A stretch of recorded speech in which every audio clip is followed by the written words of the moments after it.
just know that I edited all kinds of good stuff are edited. I'm going to turn off my phone, which is good. So the premise for this podcast is get real. And it just means that I want to interview people. I'm turning off my phone, but I have to do. Oh my gosh! Thank you so much for Yeah. saying. Wow. But it's visual That's recognition. being a real leader. Oh, wait a minute! I've got to shut off my phone. Oh, Yeah, hey. Well, it has to recognize my eyes, and it said eyes not recognized. So I'm like, great! I can't even turn off my phone. Okay. Let's see. Power off. So I'm not even on airplane. I'm not even on an airplane right now. I'm just going to shut off everything. It's just me and you. Just me and you. So the premise is get real, right? So it's all about, I want to interview people that I would like my audience to know as people, not only as doers of things. Okay. The doers of things are the people who they end up being, right? But you and I can talk about a lot of things because we've gotten here. Oh man, there's a lot of things we can talk about. We've gotten where we are today through a very circuitous route. And that's kind of what I want to start with. So I will introduce you with a bio, which I don't have, by the way. So okay. I don't even know what I would say. I'll let you introduce yourself. So what I normally do is start with a countdown so that I can see where it starts in the real recording. And from there, I don't have an agenda. I don't have specific questions. I've not given you any questions in advance because this is going to go where it goes because you and I are that. We've been that for each other. So and we're just going to be real. We're just going to be real. Yeah. You don't need a script to be real. Nope. I love it. Yeah. So I will send you a bio and then use whatever you want of it, but okay. You can ask me and I'll just share. Sounds good. 3, 2, 1. Hey everybody, and welcome to another episode of Circle Up and Get Real, where we talk about things that matter with people who matter. And the secret to that is, that's everyone. So today, I'm so excited to introduce to you one of those people in my life who matters a great deal. My friend, I guess I call you my coach in some contexts, Don, but my friend more than anything. It's Don Cote. Say that again? It's mutual. It's mutual. So Don Cote has been in my life since, we should have figured this out in advance. How long? Many years ago, we should have figured out when we met, but I think it was 04, 05, 06, somewhere around there. Oh, it had to be later than that because I didn't start my business till 05. I think it was 09 because I just started. I know it seems like forever ago. I had just started Think and Grow Rich, and I think we connected because of Think and Grow Rich. No, we didn't. We connected because of, will you tell the story of how we connected at that seminar where you were speaking? Sure. Yeah. So I came to Fargo in the middle of the winter. Never a good idea for somebody that's not used to the winter, but I was, because I'm from New England. So I suffered through it. And we had a small group, I'm guessing probably maybe less than 100 people, but I came to teach wealth building strategies in Fargo, North Dakota. And one of the people in the room that day was the famous Jody Bach. And the funny story behind that is, Don, I was in a space in my life at that time where I was, I don't know, directionless. It was after 2008. And we know what happened in 2008. The economy was really in shambles. And I, as a solopreneur who didn't really know what I was doing, couldn't sleep one night. And I woke up in the middle of the night and turned on the television, and one of those infomercials was on, coming to your town, learn how to make money with real estate or something like that. I have no idea why that would be anything I was interested in. But I did. I had nothing but time at that time. And it was, I think, a 2-day workshop. Yep. Saturday and Sunday. Yeah. And so I went to the Radisson downtown Fargo, and I sat in the back, I remember, and I don't really remember anything about the details of what you were teaching, but I remember who you were being in that teaching. And do you remember that part on your end? I do. And you were none too shy to come up and tell me who I was being at the very first break. Didn't I say something like, "Are you a Landmark graduate?" Yeah. You said, here's what I remember. Of course, neither of us probably remember really what happened, but Here's what I remember. The classes were 8 to 5, Saturday and Sunday, but at like 10:30, I give everybody a bathroom break. And you had come up to me and said, "Hey, can I ask you a question?" And I'm like, "Sure." And you're like, um, "You're supposed to be teaching about real estate, and all I can hear is personal development." And I said, "Can you come way over here Right. so nobody hears that?" Right. And so I said, "What makes you say that?" You said, "Well, I hear Think and Grow Rich in your language. I hear landmark education in your language," and you named a few other things. And I said, "Well, there's two reasons why I'm here. One is to teach skill sets on how to make money, but the real key to this whole thing is teaching mindset, because if you don't have the right mindset, the skill sets don't matter." And you went, "Okay, would you take a copy of my book?" And you autographed a copy of your book, which I still have. And many, many, many years later, and I've read through it many times, and I steal from you all the time, but I give you credit. Oh, we are in a world where everything belongs to everyone. So it's what's mine is yours. And over Belongs the to the years, universe. We just get to use it once in a while. exactly. And over the years, I've done the same. I've shared many times things I've learned from you, and I give you credit as well.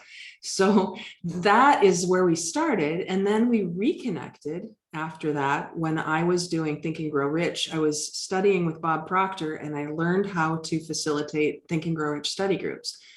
And I had a newsletter at the time because I thought that's what you needed to do, put out a newsletter and tell people what you're doing. But it felt on my end like nobody was ever really reading it anyway. So I just kept doing it because it's what you're supposed to do. And then cut to your end. What happened on your end? Yeah, so I want to say it was probably 3 years of getting your email every month faithfully and looking at the subject line to see if I had the time to open it. And this particular time, it said Think and Grow Rich. And as we both know, we both have an intimate relationship with that book. And so I was like, Think and Grow Rich, I wonder what that's about. Clicked it, opened it, and read what you had said. I'm looking for a few more people for this group. And so I reached out to you. I suspect it was a phone call at that point, and said, "Tell me more about this Think and Grow Rich thing you do." And so you did. And then I think you probably said something like, "Why do you ask?" And I said, "Well, have I ever told you about," which was silly to say, really, because other than being in my class 3 years prior, we really didn't have any connection or any relationship. So does the name LifeWorks mean anything to you? And you're like, "No, what's that?" And then I told you it's Think and Grow Rich is a philosophy of personal achievement. It's a brilliantly written philosophy, as we know, but philosophy by its nature doesn't have a lot of how-to. It speaks truths like poetry. And so I said, I read it and needed a how-to, and it wasn't there. And so I created one for it, and I explained it to you, and you're like, "Oh my God, Don, that's what's next." And I'm like, "What's next?" And you said, "After people finish with my book study, they always ask, they say, 'That was great. What's next? And would you come to Fargo?'" And so I did. That's pretty much it, right? Yeah. And you said if you can get a certain number of people to 30. this weekend. Yep. And I said, "Okay." And I had no idea how I was going to do it at the time, but I did. And we did your 3-day LifeWorks. Did we call it Life Mastery at the time? LifeWorks Life Mastery, or what was it called? It was called LifeWorks by Design back then. Yeah. Mm-hmm. And it was an immersive 3 days. And I think the first one was in November, the second one was in January, and the third one was in March. And so we did it. Yeah. So I had given you a number that I thought was, I tried to give you a number that I thought was undoable because I was just so busy with everything that I had going on, including the speaking, of course. And you said, "Yeah, no problem." I said, if you can put 30 people in the room, and I think we said charge them, I don't know, $300, something like that. And you said, "Yeah, no problem." And then you called back like a week later and you said, "Well, we got 31. Is that okay?" I'm like, "Oh my gosh, no, that's terrible." Right. And then the second time was 29, and the third time I think was 32 or something. So there's some like originally in that year there was something like 100 graduates of LifeWorks in Fargo Moorhead, and a couple from Minneapolis. Yeah, we did. We had, and somebody flew in from, North Carolina or something, Victoria, I remember. Oh, Victoria, right. Yeah. And it's funny that this many years later, you still remember these people, and you do. And that's one of the things that makes you unique to the world, maybe, but maybe not unique to me. When we talk about getting real, which, as a reminder to everybody who's listening, is an acronym for radical, energized, authentic, and learning focused. That L is really important to both of us, I think. Learning focused, which means that we are always open to learning, looking for ways to connect and expand. And that's just been amazing to me, how you remember things, and you're such a good connector of information and inspiration in my as an audience member. And I just really appreciate that about you. And so that's how we met and how we've stayed connected. Can you back up just a little bit and talk about like who you are, Don Cote? I mean, I know that's a big question, but when we're talking about real, radical is the first one, which means getting back to the root, getting back to who we are at the core. Just no small question. Yeah. And at 64, that's a really long story. I know. Right. Yeah. I just turned 64 this year. And I feel like I'm 24, which is really amazing. And maybe when I was 34, I felt 64 because I was focused on the wrong things. I was focused on, getting wealthy and working way too much and not eating right, not exercising. And I was overweight. I remember when I started, I was going to say jogging, but couldn't jog. So I started walking, and I walked between two telephone poles, and I was like, that's good for today. And then about a week later, it was 3 telephone poles, and then 4, and eventually. And today I'm a certified personal trainer just for kicks. I don't do anything with it, but I'll tell that story maybe later if we have time. But so radical. I had a pretty radical childhood. So I was born to 2 loving but uneducated and really dirt poor parents. My dad never made more than $7,000 a year in his life, and neither of them graduated from 7th grade. Their parents were depression adults, and so we in my home learned how to squeeze a quarter out of a penny. My dad was terrific with money. He didn't make much, but we always had a roof over our heads. And I was the oldest and the only boy. And my dad, I just loved my dad. I wanted to hang around with him all the time. So always in his way when he was doing projects. So he had this little trick that he did. He'd go, hey, go get me the saw, the hammer or whatever. So while I was gone, he would actually do the project. And after a while, after going and getting all the tools, I was familiar with the tools. That started at about 7 years old. Just before I was born, he bought a crappy little house in a crappy neighborhood. And I mean, crappy. It was 800 square feet. And if you've ever seen the Quonset huts that they use for garages, it was a Quonset hut. So it was this little half tin can that we lived in, about 800 square feet, 2 bedrooms, 1 bathroom. And if you could turn around in the kitchen and reach everything. Where was this? Tewksbury, Massachusetts. Yeah. And so he bought it for $2,400 in 1957. And 6 years later, 7 years later, I was 6 years old. He sold it for $6,500. So if we had a few zeros, if he bought it for 240 and sold it for 650, I mean, you can see the drama in the numbers. And so he moved us into another house, still a crappy house, a little nicer neighborhood. He actually ran away from the orphanage at 14 and lived on the streets until he bought his first house when he was 21. And nobody knows what happened. He didn't tell anybody. He's long dead now, but we don't know. But we do know one thing: he got street smarts for sure. And so he taught that to me.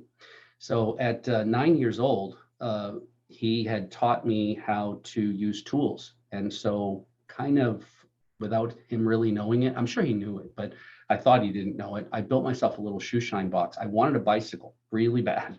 And there was no way my parents were going to be able to afford a bicycle. So I said, well, build a little shoe shine kit. We lived in a sketchy neighborhood, a lot of bars around. So I snuck in to the bars and did shoe shines, and then took the money and went across the street to the candy store and bought penny candies. and then sold them in school the next day for 2 cents. So I was doubling my money. I didn't know what I was doing. Nobody trained me, but radical is what it was. I had a really radical growing up because my parents were really poor. My dad continued to buy one house at a time, move us into it, fix it up. My mom lives in the 5th house he ever bought. She paid $14,900 for it. And today it's worth $750,000 maybe. His dream, for the kid that ran away from the orphanage, his dream was to live on a lake. And he finally bought it. And as soon as he did, Jody, he became totally disabled. We were a family of 5 by then, got 2 younger sisters.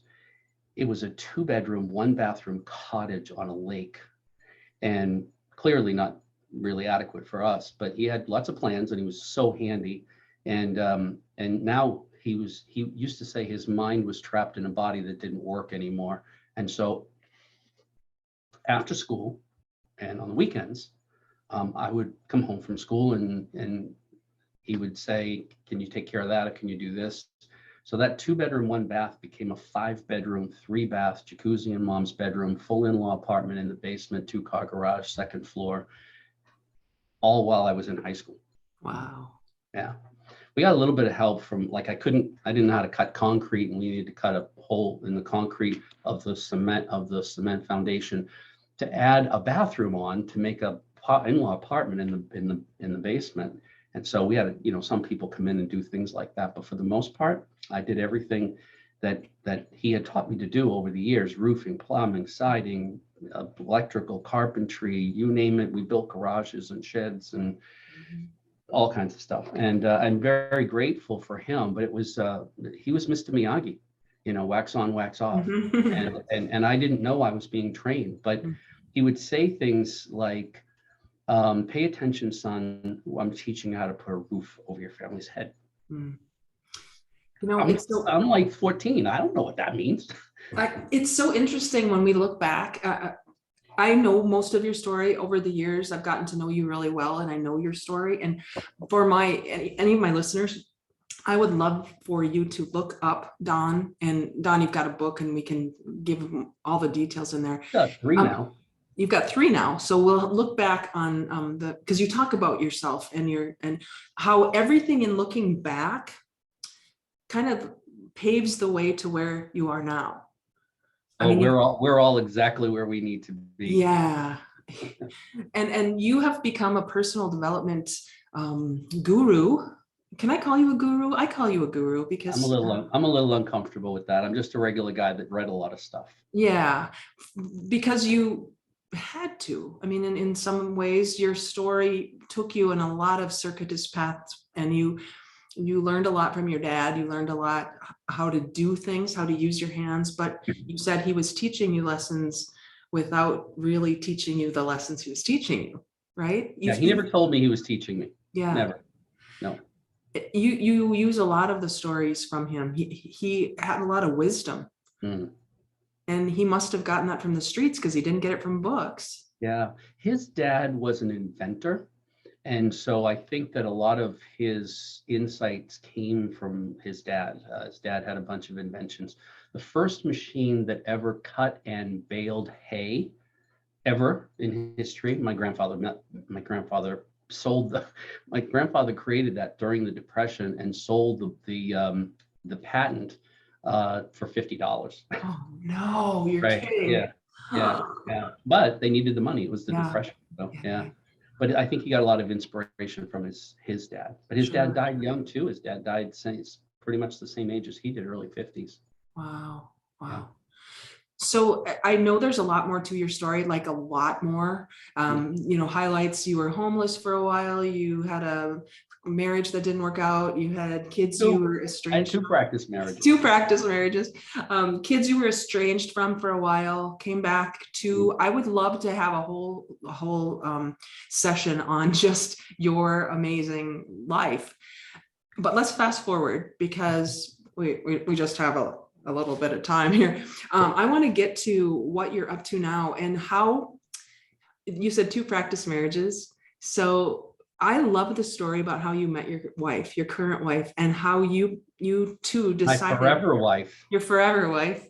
How you decided really quickly that this was a relationship you were very serious about. Could you tell that story? Sure. So that's her. That is us, July 11th, 2011. Mm. So it's 11 years this year that we've been married. She was the wedding planner at Caesar's Palace. So that is outside of Caesar's Palace in the courtyard overlooking the 7 pools. Yeah. And she had a little walkie-talkie behind her back, and she was actually running her own wedding. Oh, you're kidding me. No. And it was 7/7/11 at 7:07, and it was 107. Mm. And some of that we planned, but the 107 we didn't. If you notice, I'm there in a suit and tie, and there was one point at which she took her hands and put it on my forehead and just swept look at that, swept all the water, all the sweat, and it just hit the ground like splat. Oh my goodness. Yeah, Wow. it was pretty hot. Yeah, Hot. July, of course. Yeah. I was speaking on the road. I was on the road for about 7 years altogether, 45 weekends a year. And after the 2 practice marriages and a few other long-term relationships that didn't work out, I realized that I didn't know, there were things I didn't know because I couldn't seem to get the romantic relationship aspect of my life to work very well. I always believed that one could have a fairy tale storybook marriage or relationship. I just had no clue on how to do it. So I believed it was possible, didn't know how to do it. So I was traveling every weekend and almost every weekend. And I thought, well, it's a great excuse to not get in a relationship. And I would always say, well, nobody wants to be with a guy who's never home. I get home on Mondays, I do my laundry, take a nap, grab a bike, get back on a plane on Friday. And nobody wants to be with a guy like that. But the truth of the matter is, I was deathly afraid of being in another crazy relationship. And so 7 years went by, and I finally retired from speaking. And sort of at the same time, that last 3 years, unbeknownst to me, this other woman in the world, Gabriella, came to the same conclusion. I don't know how to do this romantic thing. And she had a way better strategy than I did. I just kind of tried to not think about it and tried to not be lonely. But she actually got a library card, and she worked 6 days a week, about 80 hours a week. It wasn't uncommon for her to do 12 weddings on a Saturday. Yeah, so Wow. Las Vegas is the wedding capital of the world, Sure. and Caesar's Palace is the crown jewel of the Strip. So she was it. She was the pinnacle of wedding planning in the world. And so here she is, a wedding planner, can't figure out how to get marriage right. And so on her one day off a week, Sundays, she would go and get books at the library and she would read. She got a really thick spiral notebook, and every time she would read something that she thought was important, she would write it down. She filled up the entire book, like one of those 1-inch thick spiral notebooks. And then she went back and she connected the dots, like, what are all the books? What are the things that all of the books are saying? And so 80% of it she kind of threw out. It was finesse, and then the 20%. So she calls it her personal immersion course that she created for herself. And so if there's anybody who's a romantic expert, it's my wife. I really can't screw this up. She knows how to block and tackle and dodge and weave, and it's like trying to get cornered in a round house with her. She can't let me fail at this.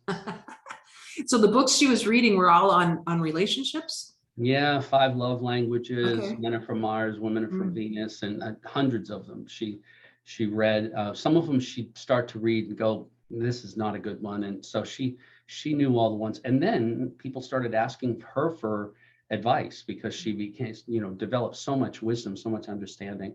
But she is really a unique person. One of the things that I learned from her was that I kind of had come to the conclusion that the what was missing was my understanding about compatibility. But what I learned from her is that compatibility doesn't mean you're the same. In fact, it really kind of, that opposites attract thing, right? The reason why a glove fits on your hand is not because it's the same, it's because it's the opposite. And so there really is something to that. And so she said to me, one of the things I said to her was, I've always been attracted to really powerful women, clearly, she was the president of the International Wedding Planners Association here in Vegas, the Vegas chapter. She teaches at the local college even today. She teaches hospitality and wedding planning and things like that. So every part of her life, she was a leader. But she said to me, she said, I don't want to be a leader when I come home. I want to be able to fall in the arms of a man who I trust will catch me. Mm-hmm. Don't ask me where I want to go to dinner. Tell me where we're going to dinner. Lead. Mm-hmm. I'm tired of leading by the time I get home. Mm-hmm. Well, that was the secret to our success, because I had always been attracted to women who were powerful. It's one of the reasons why I'm attracted to you as a friend, because you're a powerful woman leader, right? So I was attracted to them, but they all want to lead, and I want to lead because I'm a natural leader. And so we would always be butting heads, and you can't have that. So with Gabriella, she, by design, wants me to lead. So I had to prove to her, I guess, that I was worthy of that. And she didn't make me jump through any hoops or anything. She just said, listen, this is who I'm looking for. And if this works out with us, great. If it doesn't, great. No problem, no pressure, right? She said, but I need somebody strong that I can trust to keep me safe and secure. And particularly financially, I do well with my job, but, I don't own a home. And I think that's something that maybe I would think would be a good idea, but I don't know how to do that. And so she didn't really know much about finances. She knew how to do her job, and the job paid well. And so the first thing I did was I said, well, talk to me about your budget. And she said, I know how to spell that. I said, oh, good. Let's teach you how to run the household budget so that I'll lead, but I want you to have this skill. If I get hit by a bus, this is why I stay away from buses. I get hit by a bus. I said, I want to teach you. So even in my absence, I'm being a great husband. She, for 11 years, has been meticulous about the budget, and she's such a cheapskate. I mean, she spends no money on herself. I have to force her to spend money on herself, but she's always asking me, honey, do you need new socks? You should get a new pair of shoes. And I'm like, no, it's just, she never asks me for anything, for nothing. It was interesting. This story, she decided that she was kind of done with wedding planning. And she came home one day and she said, so I wonder what it would be like to go to work in sneakers instead of high heels. I said, I'll bite. What does that mean? And she said, well, I've done over 2,500 weddings, and virtually every single bride is unhappy. They spend thousands of dollars for their pictures, but they never want to show them to anybody because they're unhappy with the way they look and they feel fat on their wedding day. She said, if I was a personal trainer just for brides, she said, I could really help them. I said, well, and I'm a business consultant, right? So I said, that's either the best idea I ever heard or the worst. I'm not quite sure. I got to do a little research. If there's no wedding plan, if there's no personal trainers for brides, then there's probably no market for it. As it turns out, that was true, because brides are focused on the wedding, not on their fitness. And even if they do say they want to, they have trouble finding the time and the attention, the mind share. And then as soon as they say I do, they're done. And it's just the craziest thing. But she was really committed to the personal training aspect. So she said, I want to become a certified personal trainer. And I had some time on my hands. I said, I'll be your study buddy. So we both became personal trainers. But by the way, she just got another promotion at the gym. Yeah. So she began as a personal trainer. She became the head of personal training. And then she became the general manager of an Anytime Fitness. And then there was a point at which she thought, maybe I'll go out on my own. And we went to rent space at another location. And they said, we're not going to rent space with you. You have to come to work for us. Mm-hmm. And so they offered her a ridiculous amount of money to come to work. And she's been there for a year, and they just promoted her again. So I'm really proud of her. But she's doing a fitness contest at 54 years old. She's going to get up on stage in a pair of high heels, 2 Band-Aids and a piece of string, and couldn't be any more proud. Boy, I'll tell you, I'm a lucky guy. That's so awesome. So I want to I love this. We're going to come back to this because we don't know how you guys met. You she went to the library and she did a lot of research. Oh, And what were you doing in the meantime? Oh, uh, do you have something going I on? need to cut that off. Oh, it's just my phone rings on my phone. Oh, okay. Sorry about that. That's okay. I'm back. Um, uh, so we met She on, was preparing for you, and you yep, were, unbeknownst to you each other, you were preparing for the other, but you didn't know it. So what were you doing? plenty. I was doing nothing. I was just kind of, well, I shouldn't say nothing. I wasn't intentional like she was. Like she was diligent about figuring out how she was going to figure this out. I was just kind of going through life, kind of asking questions. So I spent a lot of time in airports waiting for planes, a lot of time crisscrossing the country, particularly the red eye. And I spent a lot of time in hotel rooms by myself. So I asked myself, if Ms. Wright was sitting right here beside me on this plane, how would I even know? And I had a boss that at one time, a young lady did sit down beside us, and I started talking. And she was sitting in the middle seat. I was in the window, and he was in the aisle. And he took a yellow lined piece of paper and he wrote in big letters, questions. And he Mm. held it up over her head while she was facing me. And later he said, "Are you just like an idiot? Like you just kept talking. Just keep asking her questions. Find out about her, right?" So I remembered that lesson, and so I just kept saying, "What questions would I ask to find out if we were compatible?" And I had a list of, I don't know, 1,000 questions maybe, and so we met on Plenty of Fish. She said she had seen my profile and was interested in me, but didn't reach out. And I reached out to her. Now, there's a profession in Las Vegas called Take Me to Dinner. That only women have that profession. I don't know if it happens anywhere else, but a few times I met someone started connecting with them, and they were like, I'd be like, "How about we have a cup of coffee or a glass of wine?" And they were like, "How about dinner?" And I spent a lot of money on expensive dinners that with people that weren't compatible. Mhm. And so I was kind of cautious at that point. And so Gabriella, I reached out and texted with her. And about 2 or 3 texts, I could usually tell this is not going to go anywhere. But in 2 or 3 texts, she said, "Do you mind if we have a phone call?" Now, the guys always ask if we can have a phone call, never the women. Yeah. So this is different. And so I said, sure. It was about 8 o'clock on a Saturday morning. And so she gave me her phone number. I called her and she said, "Listen, I don't mean to be rude. I have to be at work by 9 o'clock, and I work on the strip, and I want to invite you to lunch. And I'm going to inconvenience you. If you know anything about Las Vegas, the locals just don't go to the strip. It's all for tourists." But she works at Caesar's Palace. So she said, "I'm going to inconvenience you. I'm going to have to ask you to come to me because I'm working today. I'll buy lunch." "I'll buy lunch?" And so I'm like, okay, this is weird. Nobody's even offered to buy me a cup of coffee, let alone lunch. And I said, "Very nice, not necessary. Where do you want to meet?" And she said, "Well, any place you want." And there's like 70 restaurants in Caesars. And I said, "I don't gamble. I never have, and I've never been inside a casino, so I don't know where to go. You tell me where to go. I will be there." So she said, "Okay, there's this cute little French bistro called Paillard's." She said, "Meet me there. They open at 11:30. I said, "I'll be there." So we open at 11:30. Well, they close at 3 for dinner. They close at 3 and then open at 6 for dinner. So she had told me she only had a half an hour for lunch.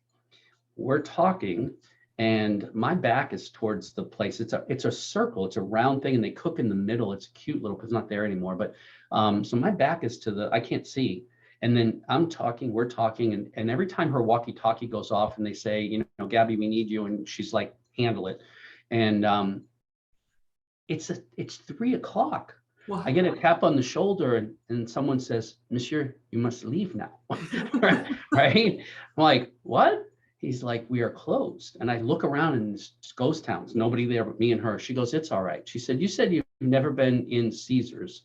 Let me show you around." So she shows me the 300,000 square feet of convention space that she manages. Wow. And yeah, and the 7 pools and everything like that. And then she said, so she asked me if I wanted to look around. I'm like, as long as I can keep walking, talking with you, I'm good. And so we walked around for a little while, and it gave me enough time to get the courage to ask her if she was busy the next night. And she said she wasn't. And we went to a movie, but we spent 3 days pretty much. We had that lunch, which was an extended lunch. And then the next day we went to the movies, and then we went out for cocktails and stuff like that after. And then the next day was Memorial Day. And so we're having cocktails and appetizers. And she says, "Hey, what are you doing tomorrow?" And I just, doesn't matter whatever she's asking, I'm there, right? So I said, "Well, I don't have any plans." She goes, "Well, I'm training for a half marathon. Would you like to go for a run with me?" And I said, "Yes, when?" which was the wrong order for the questions. I should have said when first. She said, "Oh, fantastic." She said, "I'll meet you at Caesars, on the strip side of Caesars, at 6 a.m. on a holiday." And so I said yes, and I made it 3 miles, and wasn't in very good shape. I'm in way better shape now than I was back then. So I made the 3 miles. Then I took her to breakfast. Then I took her to coffee. Then I took her to lunch. Then I took her to coffee. Then I took her to dinner, and then I took her out for cocktails. But I had asked a significant amount of this 1,000 questions, and then it's time to take her home. And I said, "I got one last question. Which one of my friends put you up to this? Because nobody should have the right answers to all these questions." She said, "I have no idea what you're talking about." I said, "Yeah, I kind of figured." Wow. Yeah. And so one of the questions was, how do you feel about marriage? And she said, and was the design of that question is important, right? Not do you want to get married or anything? How do you feel about it? And she said, I tried it a couple of times, didn't work out. So I'm really just looking for companionship. And I said, "Yeah, me too. 2 times. Yeah. And I'm just companionship." 3 days later, I bought her a diamond. 5 weeks later, I married her. That's just crazy. Yeah. You just knew. You knew when you knew. She'd When done you her know, homework. You'd yeah. done your homework. You each had She got practice. all the questions right. She got all, I had finally figured out, it's kind of like the Chinese checkers and all the balls just kind of click into place. All that 7 years, I had finally found enough questions that if I got these questions answered appropriately, I would know hand in glove, and it was a fit. And it didn't. I made a commitment, Jody. I would not hold this woman's hand. I saw her pictures first, and I said, I will not even hold her hand until I'm sure she's the right one for me, because she is so beautiful. I'm done. I'm toast. If I just so much as hold her hand, I'm going to be so emotionally, I'll get sucked down right down the right down the drain. If it doesn't work out, it'll be another sad time in my life. But every day gets better, and I don't know how she does that. Now, you guys made a kind of an agreement when you first got married, and you said earlier that she's a leader everywhere else, but she was looking for somebody who didn't force her to be the leader when she got home.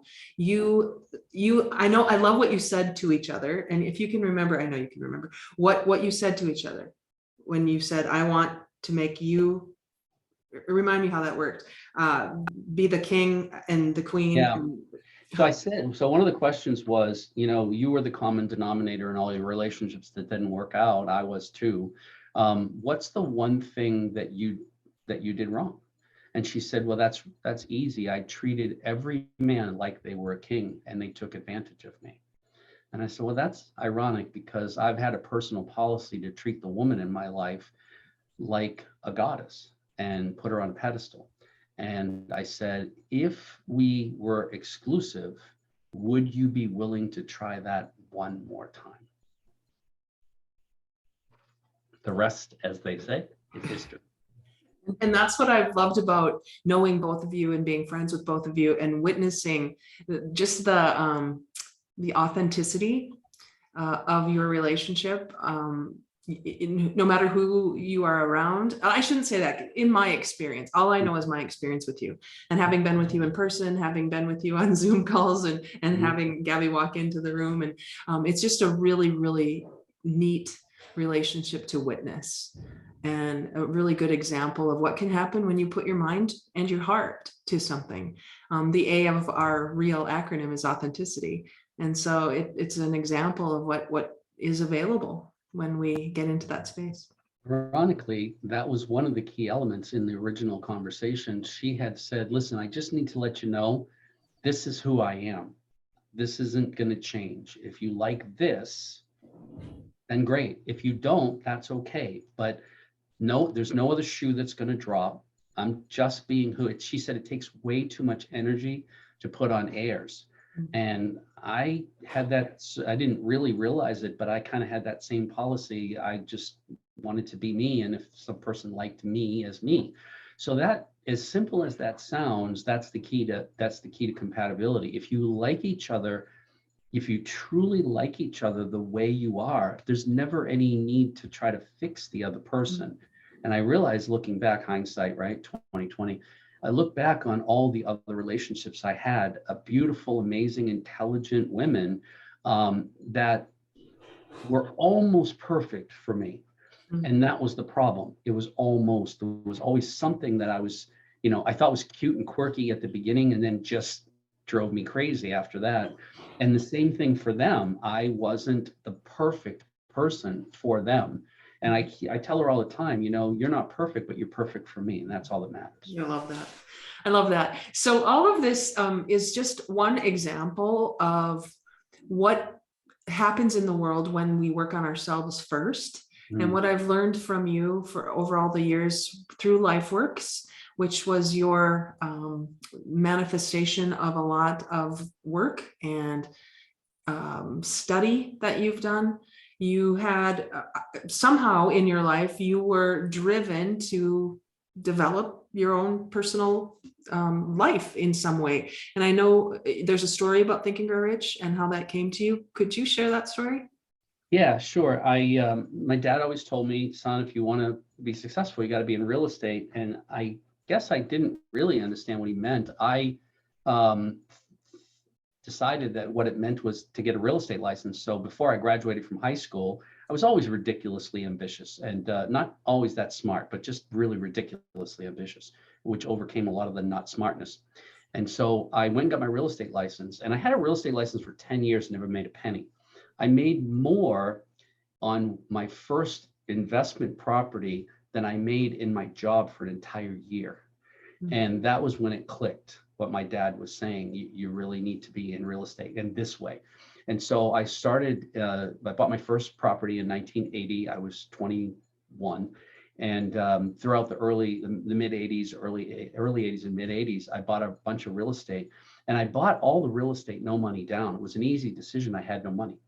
And so I needed to find a way to be able to do that. So I bought multifamilies, and then I got rid of all my multifamilies. I didn't really like the clientele. I started buying single families and doing rent to own, taking nice families that couldn't figure out how to buy their own house and taking them out of an apartment, put them in a nice house, show them how to buy the property from me. And that was all working out really well until 1989. And so I had a pretty significant portfolio by then. And it just completely came unraveled. I lost all my we had a real estate crash, and property values dropped about 35%, stayed there for about 2.5 years. And so I was upside down on all my properties, and my tenants started to move out because it was easier to find someplace cheaper because of the crash and all that stuff. So it just came unraveled. I lost all my real estate, filed bankruptcy, went through a painful divorce with the mother of my daughter and my son. So my daughter's here on it's opposite over there, and my son's up there. So I had a couple kids, but money problems will exacerbate an already challenged marriage, and we were one of those couples who were almost right for each other. And so I ended up losing all my property, filing bankruptcy, and ended up homeless. And I lived in my BMW for a while. And I had a pity party. I felt bad for myself, and I had every right to. I was an honest, hardworking father and husband trying to do the right thing. And I realized one night, in the middle of the night, in the middle of the winter, in the middle of New England, that this wasn't getting me anywhere. And so the next day I called a guy who was a kind of an informal mentor of mine. He was maybe 10 years older than I was, in the mid 80s. And then, as my dad would say, I got too big for my britches and kind of lost touch with him. Well, I reached out to him after about 10 years, and I was so scared that he was just going to go, after all this time, and I said, "Hey, Sammy, it's Don, and sorry I haven't been in touch, and can I buy a cup of coffee?" And he said, "Sure," which was amazing. So we get to the coffee shop, and I knew how he took his coffee. I had his coffee there waiting. He came in, he sat down. We just stared at each other for a few minutes. And I just blurted out, "I've lost everything." And he said, "Yeah, I know. You and 80% of our friends, we were all part of a landlords association. And 80% of us went bankrupt, while the other 20% got 4 or 5 times richer. Sammy was one of the 20%ers. And he was the only 20%er that I knew. And so he said, you and all of our friends." And I said, "That doesn't really make me feel any better." I said, I just can't figure out that seems like the game has changed. I don't know the rules, can you help me?" And my dad always said unfulfilled expectations create disappointment. So I thought he was going to put his arm around me like he did before and say, "Come on, kid, let me show you how to do this again." And he didn't. Instead, he asked me the craziest question. It seemed the craziest question in the world at the time. He said, "Have you ever read the book Think and Grow Rich?" And this was 1995. And in 1979, I had gotten an Amway. First book they give you is Think and Grow Rich. Read this. So I read it. It probably had something to do with my early success in real estate. So I answered the question, yes. And he said, he looked perplexed. He said, "Really? How many times?" And I said, "Well, once. How many times you got to read a book?" So now I'm broke and a smarty pants. And so he didn't seem amused at all. And he said, "Listen, all the answers you're looking for are in that book. I suggest you read it again. Thanks for the coffee. I've got to go." So he got up and he started heading for the door, but he pulled a Columbo. He turned around and he said, "Listen, if you don't get it this time, just keep reading until you do." I never saw him again. Wow. And I remember sitting there, like, looking into the great abyss. I remember I felt paralyzed, like I couldn't move. I didn't know, there was no next step. And he was the only person that I thought could show me how to do this was just walked out the door. Mhm. And so as I started to move my limbs and move toward the door, I got in my car, my sister's car, because I had turned the BMW in because I wasn't making any payments on it. And I was living in a little closet in her little tiny apartment. But I got about halfway home and I thought, wait, he's rich and I'm poor. That's probably a clue. I probably should get my hands on this book. So I did. And I went back to my baby sister's apartment and put on a pot of coffee and I read the book cover to cover. I got to the end and I went, crap, I missed it again. And he said, "Read it again." So I read it again. And the more I read it, Jody, the more frustrated I became. And I didn't know why at the time, but I said it at the top of the hour when we started this conversation. The reason is Think and Grow Rich. Andrew Carnegie asked Napoleon Hill, he commissioned him to write a philosophy of personal achievement, which he did. Philosophy just doesn't have a lot of how-to. So when you read through the book, you can see truth all through it. Your brain just goes, yep, yep, yep, yep, yep. And then I flip all the way back going, where's the how-to? Where are the steps? No steps, right? And I'm like, oh, crap.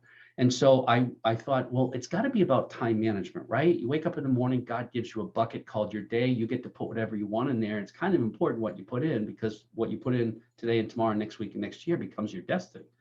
And so I thought, time management. Somebody has created a time management system that's based on Think and Grow Rich and has all the principles embedded in it. I'm going to find it. And there was no internet back then. And so I went to the office supply store and I'm looking through Daytimer and Day Runner, and Franklin and Covey hadn't merged yet. It was still the Franklin Planner. And so nothing, just a calendar and a to-do list. And I'm like, oh my gosh, what am I going to do? And I was depressed for like a half a minute. And I said, I'm just going to create one. And I don't know where that came from, but I did. And I started using it, and I was having coffee with 3 of my friends. And the cool thing about losing everything is you know exactly who your friends are. They're the only ones that are left. Everybody else scatters, right? The entourage is gone. Yeah.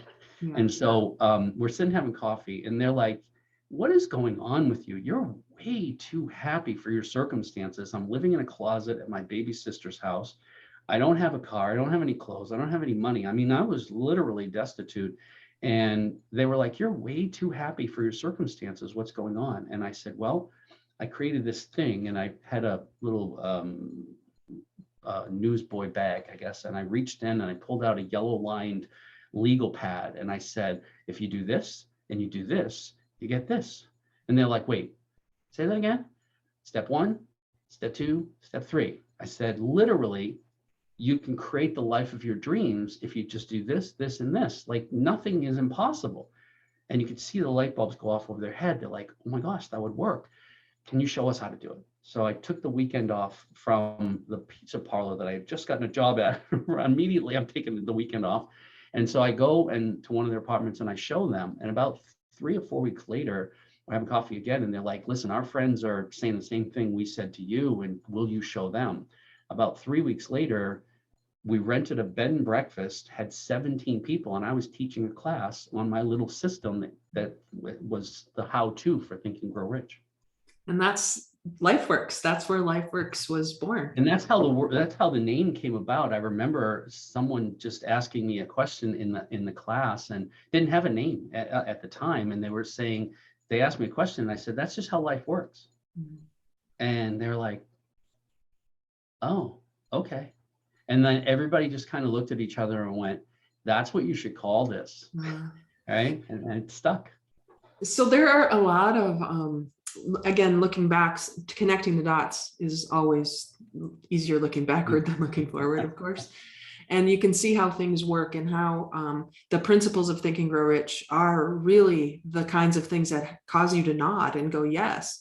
And if there were a system, which is now what you've created, to actually take those principles and move them from theory to action, amazing things start happening. And the way we connected was because of Think and Grow Rich. And, you know, we've known each other for many years and we've gone through different iterations of things. And you and I are both pretty entrepreneurial, and we go into situations, come out of situations, and we always come back together because it's hard to let go of the people who are your people. You know, you've had jobs, I've had jobs. And now, having gone through LifeWorks with you and having helped you teach it to people, you know, you are now doing something new again with LifeWorks. Do you want to talk a little bit about that? Yeah, sure. So I had had the wonderful opportunity to meet a fella about 9 years ago who was a billionaire, but that wasn't really the thing that was amazing. His father was Napoleon Hill's mentor, and Walt Disney, and Buckminster Fuller, and Edward Deming, and people like that. And so I got a chance to meet this guy. His dad was, of course, long dead, but I got a chance to meet him and get an introduction to him. And when I met him, he said, I was told that you have a system to help people apply the principles in Think and Grow Rich. And I said, yes, sir, that's true. And he said, so how do you teach it? And I said, well, I teach a class, a live in-person class. He said, if you have what you say you have, people all around the world need to know that. And he said, do you like to sleep? I said, sometimes. He said, well, people in Japan are awake when you're asleep. He said, so you have a course or a class, do you have a school? And I said, no. He said, you need a school. And he said, you need to record all of this information so that people can consume it all over the world 24 hours a day. And he said, I will, because my dad was Napoleon Hill's mentor, I knew him personally. And I can tell you that you're forwarding the work of Napoleon Hill. And that was like blasphemy to me. I was like, oh no, sir, I'm just an ordinary, he's a god in my eyes. And I'm just and he leaned in, this is a billionaire. He leaned in and he said, do you think I have any reason to flatter you? And I said, I guess not. He said, listen, people need to know about that. Do you know how many people have read that book and struggled to be able to apply any of it? If you have a way to be able to do that, you can't keep that to yourself. He said, I'll help you do that. And he did. He just died recently, as you know, but he encouraged me to create what was called LifeWorks University. And for 7 years, we had a really good run at it. And then I became uncomfortable. We had a successful, profitable business. I had employed several people and they were getting paychecks. And we had several hundred people that were paying $100 a month to be part of the school. And I wasn't really sure what was going on, but I ended up sending out an email to everybody and saying, hey, listen, I'm sorry, guys. I'm going to close the school. You guys have everybody's contact. You can stay in touch with everybody, and there's just no fee anymore. You guys can commune together. And a lot of them were really angry, and I wasn't sure why until I finally figured out that what they were upset about was not the school going away, but the community going away. And what they were paying for was not so much the education, although they valued that. It was the camaraderie, it was the education. And just like you and I are so bonded because we believe so much of the same things, these people were like-minded and they believed in personal development. They believed in communication. They believed in collaboration and cooperation and so many principles that I believed in. They were also beliefs for them. And so I finally, after much soul searching and some really good friends like yourself helping me to figure out what I'm supposed to do next, not for me, but for the world. And we have created a new business model. And although there is certainly an educational aspect of it, because as you said before, you and I are both learning-based people, we believe in continuing to grow personally and professionally. But what they were willing to pay for and what they were willing to show up to were community events, online and offline. And so we now call it the LifeWorks Global. And it is a global community of people who are loving, caring, kind, generous people, believe in collaboration and cooperation, that it's better than competition, and believe in helping and supporting each other. So we've been working on our values. Our leadership team has been working on our core values so that we have the tuning fork that we can tap, and all the guitar strings that are in harmony with that can come along with us. And so the core values are really the tuning forks. And so we say we accept everybody the way they are. We help them to become who they want to be. We believe in collaboration and cooperation. And so as we start to put that out into a marketing message out into the world, we feel like we'll be able to attract the kind of people that want to belong to a organization that promotes these core values and lives by them. So that's what we're doing now. So if people wanted to know more about that or to find you, how would they do that? What's the best way to find that? We have a website. It's lifeworksglobal.org. And I picked a .org on purpose because even though we're not a nonprofit, we may not be profitable because we're charging so little to belong, but we're the kind of a company that's less about money and profit and more about community and people and making sure that they get what they need. So they can reach me there. Let me share my personal email address. I'm happy to answer anybody's question. I'm very accessible. It's Dr. as in Dr. Cote at mail, not Gmail, just mail.com. drcody@mail.com. Yes. There will be more to come in that realm. So check back at the website, lifeworksglobal.org. And there's so much more we could talk about. We could do a second version of this at some point too. I'm always ready, willing, and able. So when you get real and you get with people and you feel that, because for me, Don, I think with you, it was a feeling at the very beginning. There was something about you that was different than the material you were presenting. It was a feeling I had. And when you get around those people, you find those people that cause you to be even more of your own real self. That's something that just doesn't go away, even when you maybe want it to go away. You and I just keep circling around. It's not that we ever want anything to go away, but we are pretty much connected for life. When you're oriented towards contribution to others, it's inescapable. You have to just keep doing that. I have tried to escape that responsibility many times, and it just keeps tapping me on the shoulder. And I'm like, you're still here? Yes. And you need to do this next. So I get what I call downloads from the universe if I can be quiet, if I can quiet my mind long enough to be able to allow. I learned from you how to allow after many years of you beating me over the head with that concept, lovingly, but I finally figured out how to allow the universe to direct my efforts. And it is the most fulfilling feeling in the world to be doing good work on behalf of other people. So good.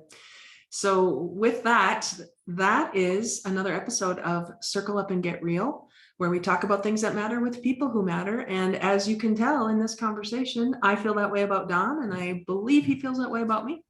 Yeah. And we are way better together than Amen. When you find your people. So thank you so much, Don. And thanks everybody for listening. As always, get real.